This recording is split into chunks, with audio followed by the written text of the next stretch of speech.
Tim, I want to start with you here. You offer the unique perspective because you actually played in the NFL. You have a lot of sources in the NFL. What are they telling you about this? What are you hearing? Well, some teams have already brought in consultants, gang consultants, the FBI, to examine players' past behaviors and to look at their tattoos. It's not a difficult thing for the league to do, and I think after the Hernandez situation, it'll just be standard. The reason why it's not difficult is because every player who enters the National Football League goes through the combine. Not every, but almost all players go through the combine, and during that process, you're stripped down to your underwear, you're photographed and filmed. So it would be very easy for an expert in these matters to examine every player's tattoo coming into the league. I'm assuming, Tim, you actually went through that when you played for the NFL. Is that right? Yeah, it was a while ago, but yeah. We won't go that far back. Why are you All right, laughing? Mark.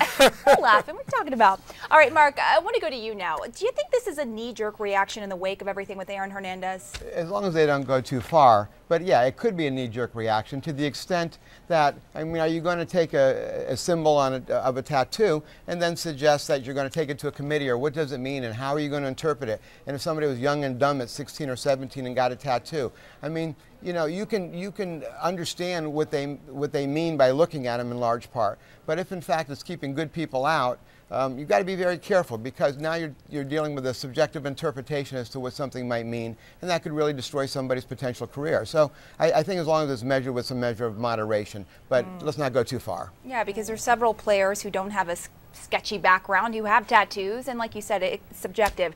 Mo, I want to go to you now. Is this legal? Can teams really hope to weed out players with gang ties by studying body art? I think you have to be really careful about that. Obviously, there are a lot of legal implications that can come from this. First Amendment right to privacy issues. And I think we have to really consider that over 67% of the players in the NFL are African American, about 31% white, and the other, you know, makes up a small minority. But I would have to think that we would have to consider who are these experts that would be looking over these tattoos, and what kind of biases do they bring to the table? Are they aware of, you know, the concepts of racially profiling somebody for a tattoo that they might not necessarily be familiar with, or that they may think is a gang sign that actually isn't, or was, you know, something like you said earlier, something somebody did in their youth. You're holding somebody's entire economic future in your hands, and I would think that you'd be really careful about who you chose to make those decisions, to make sure that they're not doing anything that could be discriminatory.